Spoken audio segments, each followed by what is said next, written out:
Assalomu alaykum, to'rdagi barliq kitob anglag'uchi do'stlar. Biz marhum yozuvchimiz Abdulhakim Boqiy Iltabir akamiz yozgan Uyg'urlarning ma'naviy onasi bo'lgan Rabiya Qodir xonimning hayot qismatlari putilgan O'limdan qaytgan mahbus degan kitobni o'qishni davomlashtiryapmiz. Biz oldin qismda Rabiya Qodir xonimning Uyg'ur tijoratchilarini qanday yetaklab manganligi, Uyg'ur madaniyatini dunyoga tunishtirish uchun qo'shgan to'kpilarini ham savdo karvonlarini qanday yetishtirib chiqqanlikdek jasoratli ish faoliyatlarini o'qib o'tgan bo'ldik. Endi davomini qo'yamiz. Qadimiy Ipak yo'lining yangi karvon beshi. Tarixiy bayonlarda qayd qilinishicha, milodiy 2-asrda yashagan Grek olimi Ptolemy o'zining Jug'rofiya nomli kitobida Sirslar davlati, ya'ni Ipak davlati haqida to'xtalib, Tarim daryosi vodilarida yashaydigan Uyg'ur dislarning pila biqib, ipak chiqarib, nafis shoyi atlaslarni to'qiydiganligini bayon qilgan. Milodidan 400 yil burun yashagan Grek tarixchisi Getsi bo'lsa, Tarim bo'yidagi Ipak davlati va bu davlatda yashaydigan Uyg'urlarning faoliyati haqida xotirlarni qoldirgan.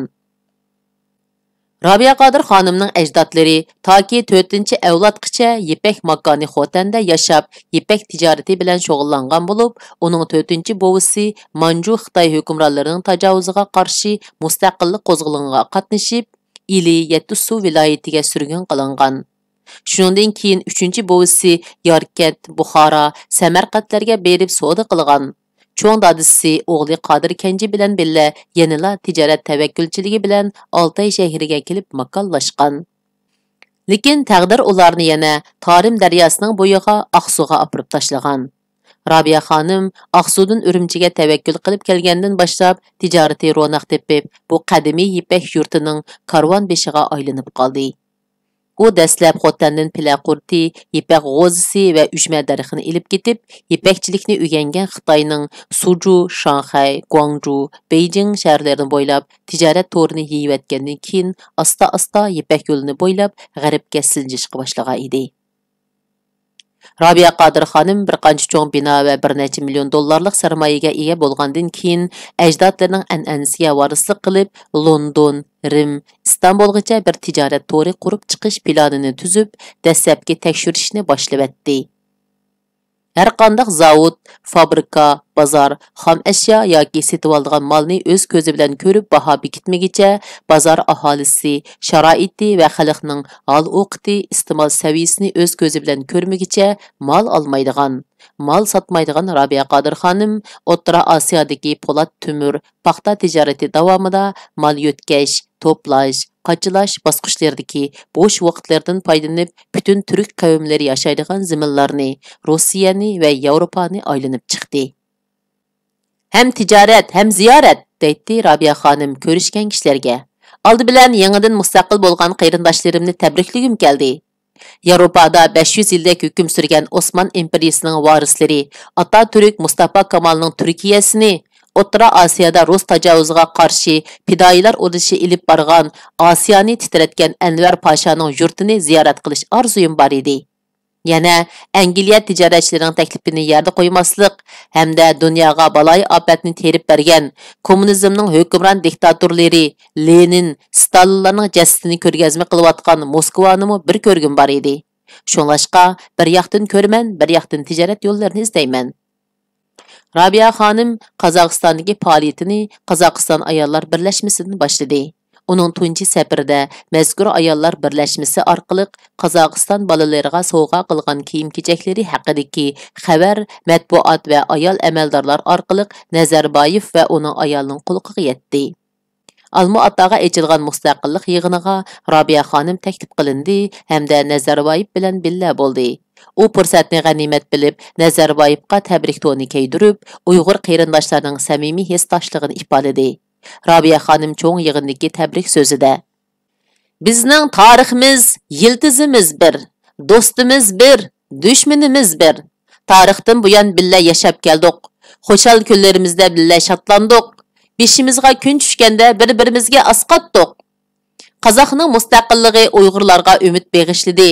Sizlarning vataninglar bizning vatanimiz", deb qozoqcha ravon so'zligida ta'sirlangan Nazarboyev Rabiyaga to'n kaydirib, Rahmat sizga xonim. Siz Uyg'ur xalqining emas, Qozoq xalqining mo chashasi, onisi deb minnatdorligini bildirdi. Shundan e'tiboran Rabia Qodir xonim Nazarboyev xonimning yaqin do'sti, Qozog'istonning aziz mehmoni bo'lib qoldi.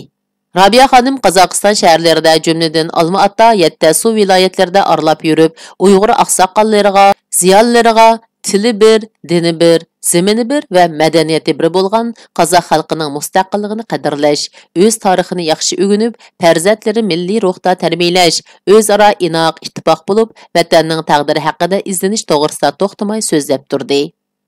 Rabia Qodir xonim bir qitim Olma-Otadagi Uyg'ur teatr xonasida Uyg'ur tashkilotlari tomonidan o'tkazilgan yig'inda sahnaga chiqib Uyg'ur davlatining saltanatli tarixi haqida to'xtalib, 1889-yili Rus Xitoy mustamlakachilarining tajovuzchilik, sotqinlik jinoyatlari tufaylidan asldagi ili sultonligining tavalligida bo'lgan Yettasu viloyatiga qarashliq Uyg'ur zaminlarining Ruslarning qo'liga o'tib ketganligi, necha 100 ming Uyg'ur xalqining Rossiya tabasiga majburiy ko'chirilganligi, 1918-yildan 1940-yillargacha Rus kommunistlari G'arbiy Turkistonga bisib kirib, hisobsiz Uyg'urlarni qirg'in qilganligi, bo'libmi 1937-yili Stalin Qizil armiyasining Olma-Ota, Yarkent, Chimankat, Chunja, Uyg'ur qatorliq viloyatlarda Uyg'urlarni kollektiv qirg'in qilganligi, 1949-yili Xitoy kommunistlari Sharqiy Turkistonga bostirib kirgandan keyin yana Stalin bilan birlashib, Uyg'ur xalqi turgan Sharqiy Turkiston Jumhuriyatining Ahmadjon Qosimiy qatorliq yetakchilarini urush bilan bostirishga kuchi yetmaganlikdan sizlarga mustaqillik beramiz deb hiyla bilan aldab, Sovet chegarasiga ilib chiqib, suiqasd bilan o'ltirib, 40 ming kishilik muntazam davlat armiyasini parchalab, tarmar qilib, hisobsiz ozodlik jangchilarini o'ltirganligi. Arqadalla 1962-yili Xitoy kommunistlar yana Ruslar bilan til biriktirib, ili, cho'chak tabasidan necha 100 ming Uyg'urni quturtib, Sovet ittifoqi tabasidagi jumhuriyatlarga aldab elib chiqib, cho'l jazirlarga palab vayron qilganligi, Sibiriya turmalarida o'ltirganligi, vatanda qolganlarni yana Sovet parastlarning yiqini deb tutib, sulab o'ltirganligi. Umuman, tarixdan buyon Ruslar va Xitoylar Turkistonni nechaga bo'lib, Uyg'ur, Qozoq, Qirg'iz, O'zbek, Turkman, Azari, Tatar degandek millatlarga ayirib, parchalab, hatto bir-biriga ziddiyatlashtirib, qul o'rinda boshqarib kelganligi qatorliqlarni so'zlab kelib, Әмді mustaqil bo'lgan jumhuriyatlardagi Uyg'urlarning o'zlari yashayotgan ellardagi qarindoshlarning davlat qurilishiga yordam berishi lozimligini va o'z vatanini ozod qilish burchini tunib yetib, vatanining istiqloli uchun kurash qilish zarurligini o'tiraga qo'ydi. Shu mezgillarda Qozog'iston Uyg'ur madaniyat markazining boshlig'i professor Rabik Ismoil va uning ayoli professor Patugul Sabitovlarning boshqarishi bilan Olma-Otaning Sulton Qo'rg'on mahallasida tashkillangan madaniyat kunlari faoliyatiga taklif bilan qatnashgan Rabia Qodir so'zga chiqib, Rossiya va Rus kommunistlarining asrlik zulmi, milliy madaniyat tajovuzchiligi tufaylidan Rossiya tavalligidagi jumhuriyatlarda yashayotgan bir qism Uyg'urlarning milliy tarixini, milliy madaniyatini, milliy til yoziqini yo'qotganligini, milliy ruhiyat tuyg'usining va diniy e'tiqodning sustlashganligini so'zlab kelib shundoq dedi. Qarindoshlar, bugun sizlar Sharqiy Turkistondan kelgan qarindishinglarni Xitoyliklar deydi ekansizlar. Hammamizning vatani bir, otasi bir. Biz hammamiz Uyg'ur. Qani hay, g'aljatlik, qo'rg'aslik aytib baqa, sen taranchimi? Texi yaqinqi asrlardala Manju hukmronlari Qashqar, Xotan, Aqsu, Qumullardan 100 minglab Uyg'ur qo'zg'olonchilarini Ili vodisiga bug'doy terish uchun surgun qilib haydab kelmadimi? Hammamiz bir tuqqanning bolalari turib, bir-birimizni yaklasak, dushmanimizning tugmaliga suv quyib bergan bo'lmaymizmi? Rabia xonimning pokitlik, qoyil qilarlik so'zlari ko'pchilikni ta'sirlantirdi. Mehmondorchilik va nag'ma navolardan keyin Rabia Qodir xonim bir xalta rublini ustal ustiga qo'yib, mahalladagi nomrod va yetim yesirlarga bir kollektin pul tarqitib berdi. Maydonga to'plangan kishilar hayajondan ko'zlariga yosh oldi. Pishqadam buvaylar yosh bolalarni yetaklab kelib, "Biz hammamiz o'z zamonida qurol tutgan soldatlar, bolalarimiz tayyor. Vatanni Xitoydan qutuldirish uchun hammamiz tayyor", deyishdi. Rabia Qadir xonim Olma-Otadagi siyosiy faoliyat elib berayotgan Uyg'ur tashkilotlariga har doim iqtisodiy jihatdan yordam berib turdi. U Sharqiy Turkiston Milliy ozodlik frontining raisi Yusuf Muxlisi bilan jami 11 qatim yoshirin ko'rishdi. Ko'p miqdorda rubli, Amerika dollari iona qildi. Onunğa azadlıq görüşünün tədbirləri, taktiklari haqida məsləhət berdi. Onun təşkilatçı Haşir Vahidi bilan yarışıb qilishi, ittifaqlashishi uchun ko'p ajr qildi. U oxirgi qatim Turkiyadagi safardan qaytib kelishida Olma-Otada yana Yusuf Muxlisi bilan ko'rishib, uning iqtisoddan qiynalib qolganligini bilib, yenidagi bilet ilish uchun qolgan eng oxirgi $800 pulini uningga berib etib, taksi kiralab Yarkentga kelib olib, Uyg'ur tijoratchilardan pul ilib, taksining qarzini to'lavatdi. Rabia Qadir kim vatan uchun kurash qilaman desa uningga yordam qildi. Urumchi kelsa tag'arlab mol berdi. Olma-Otada yana pul, mol yordam qildi. Ba'zilari vatan uchun qilgan ishlarini pash qilib, uningdan necha $10,000 pulni elib olib, tijoratchi bo'lib ketdi. Ba'zilari hatto uylarini yasab, dojlarni silib oldi. Rabia xonim aslida ularni vatan uchun bir ishlarni qilar deb yo'llagan edi. Lekin yillar o'tganda biror ishning chingi chiqmaganligini ko'rib, o'z aqidasiga bakmi echindi. Bir qatimdala Tojikistonga 15 avtomobil mal ilib kelib, bir avtomobil malni chegara qo'g'dash ishiga mas'ul generalga sovg'a qilib beribdi. Qolgan malni bexatar setib, puliga paxta, chigit, tumir setib olib, melini yo'lvosning eg'izidan sog'-salomat ilib chiqib ketdi. Keyingi kelishida quruq osh, meva tushib xalqlarni ta'minladi va generallarga qarindoshlar o'zaro urushmaslik haqida nasihat qildi. Rabia xonim Turkmanistondami o'xshash ziyorat va tijoratlarda bo'ldi. Borganlar yerda Uyg'ur jamoati bilan ko'rishib, vatan millat engini o'stirish yo'lida nutq so'zladi. Muzeylardan Uyg'urlarga oid nurg'un qimmatli materiallarni setib olib yoki ko'paytib nusxa ilib to'pladi. Rabia Qadir xonim Moskva, Leningrad safarlarida $100,000 sarf qilib, qadimiy Turan, Un, Uyg'ur davrlariga mansub har xil tarixiy qo'lyozma materiallarni, qimmatli asarlarni setib olib, ishonchli kishilarga omonat qo'ydi. Rabia Qadir xonim Turkiya ziyoratida cho'ng kapitalistlarning fabrikalarini ekskursiya qildi. Uyg'ur siyosiy tashkilotlari hay'atlari bilan ko'rishdi. Tashkiliy faoliyatlarni o'rgandi. Muxbirlarni kutib olib so'zladi. Bu mezgillar dunyoning har qaysi joylaridagi vatan mustaqilligi uchun kurash qilishni ishon qilib qurilgan tashkilotlarning boshliqlari hamda Uyg'ur ziyolilari Istanbulga to'planib, Sharqiy Turkiston milliy qurultiyi o'tkazgan edi. Ayni zamonlarda Turkistonchilar, Gomindangchilar, Sovetparastlar, millatchilar, Turanchilar degandek mazhablarga bo'lib qo'ysa ma'qul deb bir-biri bilan talishib, vatanni dushmanga tortqizib qo'ygan guruhlarning qoldiq qattiboshlari hamda pishqadam ziyoli, yozuvchi, jamoat arboblari bo'lib, mingga yaqin Uyg'ur Istanbulda to'plangan edi. Ular garchi nishonimiz Sharqiy Turkistonning uzil-kesil mustaqilligini qo'lga keltirish uchun kurash qilish degan oliy g'oyasini to'g'ri belgilagan bo'lsa-mu, ammo tashkiliy jihatda birlikka kelolmay, mukammal bir yadro apparatini tiklay tarqalgan edi. Rabia Qadir xonim yo'ldoshi Sidiqoji Ro'zi bilan billa Istanbulda Uyg'ur siyosiy yo'llari bilan maxfiy ko'rishib, vaziyat ahvolini egalladi. Tadqiq qildi, o'rgandi. Tashkilotchilarga darhol bir markazga to'planib tashkillanish, bir tutash faoliyat ilib berish haqida takliflarni berdi. Rabia Qadir xonim Londondagi ziyoratida Angliya tijoratchilar birlashmasi chaqirgan kutilish yig'inida so'zlab, Angliyaning tarixda Sharqiy Turkistonga ko'p qitim ekspeditsiyachilar o'maklarini avatganligini, Qashqarda dastlab konsul ochganligini, mustaqil bo'lgan chog'larimizda davlatlarimizni e'tirof qilganligini hamda Ikkinchi dunyo urushi mezgilida Cherchillning Uyg'urlarning manfaatini setayotganligini birmo-bir so'zlab kelib, "Men shu tarixda Ipak yo'lini oshgan, dünya xalq uchun to'kib qo'shgan, bugun sizlar tamamen unutib qolgan Uyg'urlarning qiziman. Bugun sizlar bizga qarzdor. Amerikaga aytinglar, borchinglarni ado qilinglar" deb ma'nilik ishorat berdi. Uning so'zi yig'in qatnashchilari orasida alohida ta'sir qo'zg'adi. Ba'zilar tijoratini qayirib qo'yib, O'rta Osiyodagi millatlarning taqdiri, Uyg'urlarning bugungi vaziyati haqida yoshirin sirdishib ketdi. Londonda nashr qilingan Yakshanbalik Times gazetining birinchi betida Rabia Qadir xonimni tunishtirib yozgan maqolasida shtat boshlig'ining so'zini naql keltirib, Rabia xonim ilgirlash yo'lida bosh egmaydigan tumir ayol deb baho berdi. Urumchida Bill Gatesni kutib olish.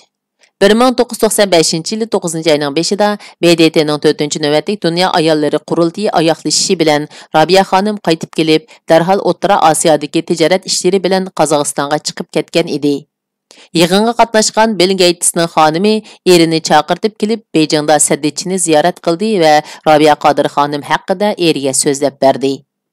Bu chaqda dunyodagi atoqli kompyuter podshohi va cho'ngboy Bill Gates va xonimini Jiang Zemin qabul qildi. Ziyorat mezgilida Bill Gatesning xonimi Jiang Zemindan Urumchini ziyorat qilish haqida og'zaki ruxsat oldi. Shuning bilan 9-ayning 12-kunchi kuni Bill Gatesning kotibi Urumchiga kelib, Bill Gatesning Robiya Qodirning oilasini va Soda sarini ziyorat qilganligini uqtirdi.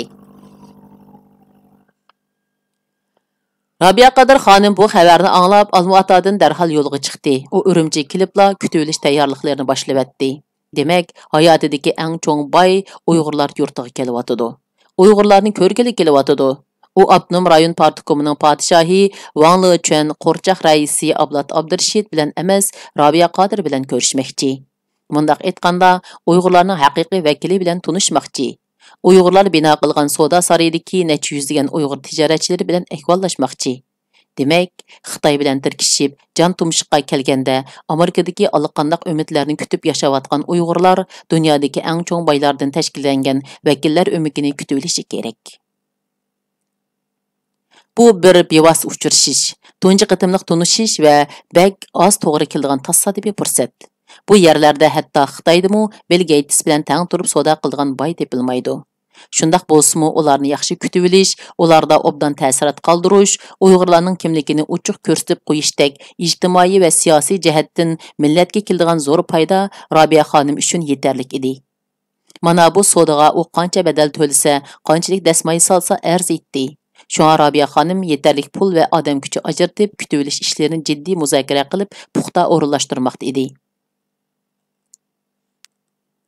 Dal bu paytda Robiya xonimning Beijingdagi parakandichiliklardan xabar topgan Wang Lechuanmo ishxonasida Bill Gatesning Robiya xonim bilan ko'rishmoqchi bo'lganligi haqidagi dokladni anglab, ham achchiq, ham qizg'inish kayfiyatida buruqturum bo'lib, oldini olish tadbirlari to'g'risida muzokara qilyotdi. 9-ayning 15-kuni Robiya Qodir Soda sarayining 6-qavatidagi ishxonasida bir necha xizmatchi xodimlar bilan birlikda tayyorlik ishlarini muzokara qilyotdi. To'yiqsiz chaqmoq chaqqandek yo'lt qilib chaqnagan bir parcha o't ishxonaga purkilib kirdi. Sekund ichida hamma tarafda takshi o't ketdi. Saraydagi xodimlar "O't ketdi, qichinglar!" deb vaqirdi. Robiya xonimning yindagi xizmatchilari uni qo'g'dab, o'mlab ishxonadan tashqariga ilib chiqdi. Ular dal shu paytda qop-qora kiyim kiygan 2 nafar yot kishining palampaydan oldirib pastga qarab tushib ketayotganligini ochiq ko'rdi. Hamma kishi nima qilarini bilolmay gangirab turganda 5 minut ichida o't yolqini ulg'uyib, atrofga va usti qavatga yamrashqa boshladi. Texmo ajablanarliki, xuddi o't ketishdan burun xabarlantirilgandek yoki manevr qilayotgandek soqchilar kelib binoni qo'rshidi. Hukumatning televiziya muxbirlari kelib apparatlarini to'g'rilab bo'ldi. Hatto o't o'chirish xodimlarimi hozir bo'ldi.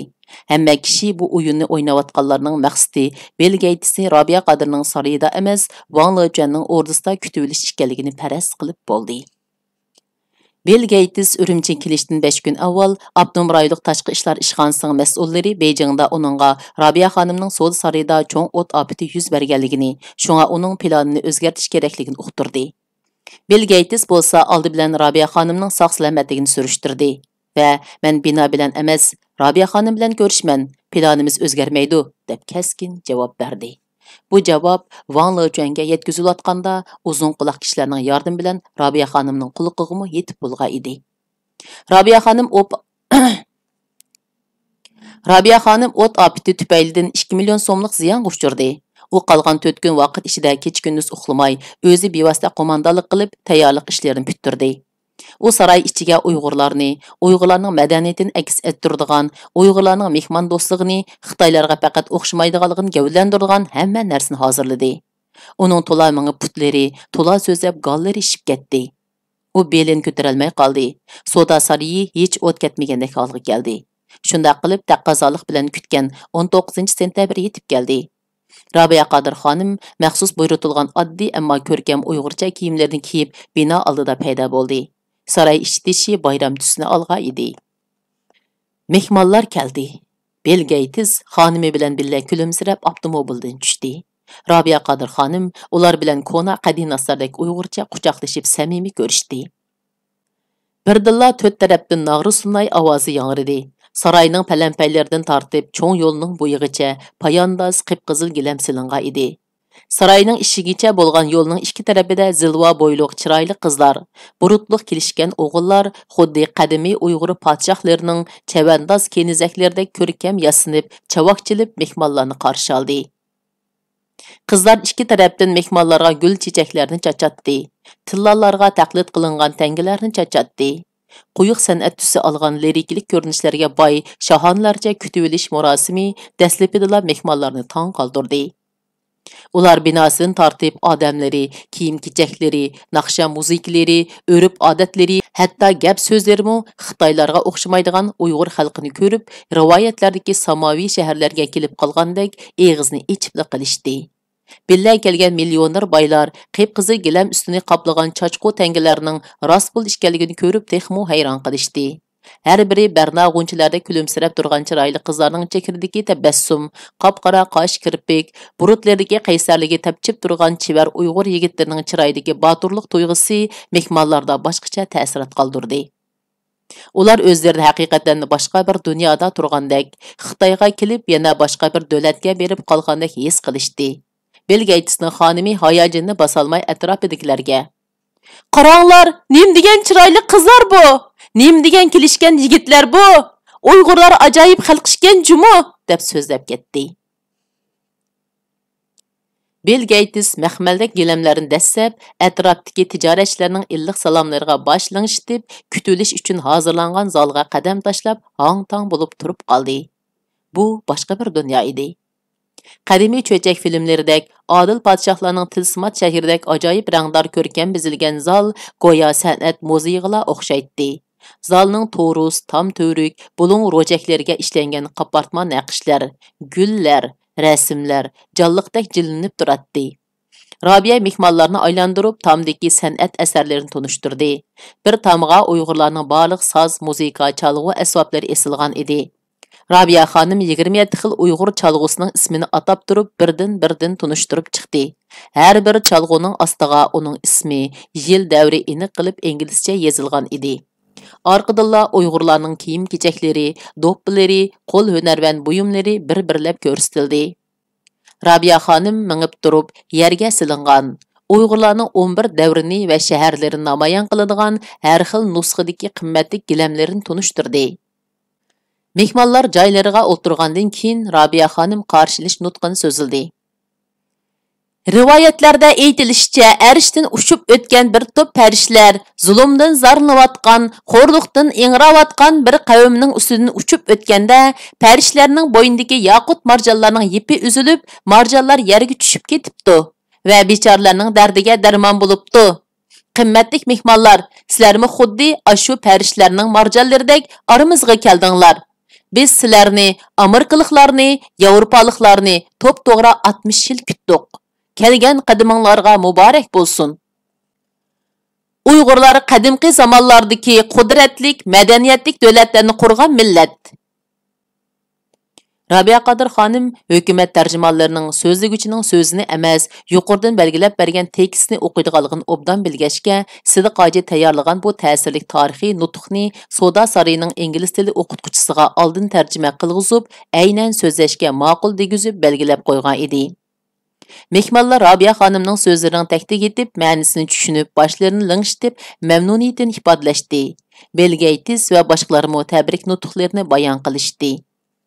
Tabrik nutqlar tugagandan keyin beshiga so'sar tomoq, uchisiga oq atlasdan ko'nglak kiygan chiroyli qizlar qo'llarida oltin rangli paqirab turgan abduva chilabchilarni, to'qilma juloliq ipak lungilarni ko'tarib kirib, mehmonlarning qo'liga suv tutdi. Arqadalla ko'k atlas ko'nglak kiygan qizlar taomlarni elib kirib, mehmonlarning oldiga tizdi. Arqadalla yana qizil atlas ko'nglak kiygan qizlar mehmonlarga Uyg'urlarning polo, samsa, lag'man qatorliq 72 xil taomi birdan tunishtirildi. Ular xalqalariga eg'iz tegib mazza qildi. Taomlarning hammasiga inglizcha nomi, turi, tarkibi, yil tarixi degandek izohlar yozilgan edi. Bu bir ziyafat emas, yemek festivaliga aylanib ketdi. Ular Uyg'urlarning tamoqlarining mazillik puruqi, lazzatlik ta'mi, ozuqliq quvvati va zo'q beg'ishug'idek ko'rkam ko'rinishi qatorliqlardan hozir ilib, ixtiyorsiz holda bu yurtlarni aylanib ketgan Marko Poloni eslashdi. Yemek içmekten keyin usul rejissori Kurash Rajabning riyosatchiligida san'at faoliyati boshlandi. Uyg'ur 12 muqomi tunishtirilib, muqomdan ariyalar o'rinlandi. Tursunayning zilva usuli, Rayhon Ablizning Qizilgul g'unchisining ishidan chiqib o'ynagan Larzon usuli mehmonlarni hayajonlantirdi. Zamonaviy balet shaklda opera usuli o'ynagan qizlar, tarixiy temani aks ettirib, dard, hasrat, qayg'u, alam ichida zorlab to'lg'unib, yer beg'irlab yetib, qo'llarini umidvorlik bilan belgaytisga suzg'anda, ularning ko'zlaridan chaqnayotgan ho'rligi tashna nurdan mehmonlar Uyg'urlarning nima demoqchi bo'lganligini to'liq tushundi. Bu chaqda sohibxonlar orasida qo'shilib olgan bir qism hukumat amaldorlarining yuraklari puchilinib ketyotdi. Bill Gatesning talabi bo'yicha mehmonlar Robiya xonimning uyida mehmon bo'ldi. Oilasida bolalari bilan birga rasmga tushdi. Mengu unutilmas ta'sirlarni qoldirgan bu ko'ngillik ziyorat aslida 1 soat deb belgilangan bo'lsa-mu, Bill Gates va mehmonlarning qizg'inligi bilan 4 soat davomlashdi. Bill Gates apandi va xonimi Robiya Qodir xonim bilan Sidiqoji Rozini Amerikaga rasmiy taklif qildi. Robiya Qodir xonim hozir bek oldirash ekanligini, shunga bu yil ichida bora olmaydiganligini tushuntirib o'zra aytdi. Mehmonlar ketgandan keyin Robiya xonim uyida deb hordiq oldi va rozimandlik bilan Sidiqojiga "Mehmonlarga bu zaminning egisi biz ekanligimizni obdalla his qilg'izdik. Bill Gatesni har qanday chiqimdan qo'rqmay, podshohlarni kutganda kutib oldik", dedi. Sidiqoji bo'lsa Robiya xonimga javoban "Uning vatani Amerikani ko'ramiz bir kuni", dedi kulimsirab turib. Shunda qilib, bu qitimliq o'qishimiz musharikchi bo'ldi. Davomini kelar qitim o'qiymiz. Xayr, xo'sh, Alloh qamonat.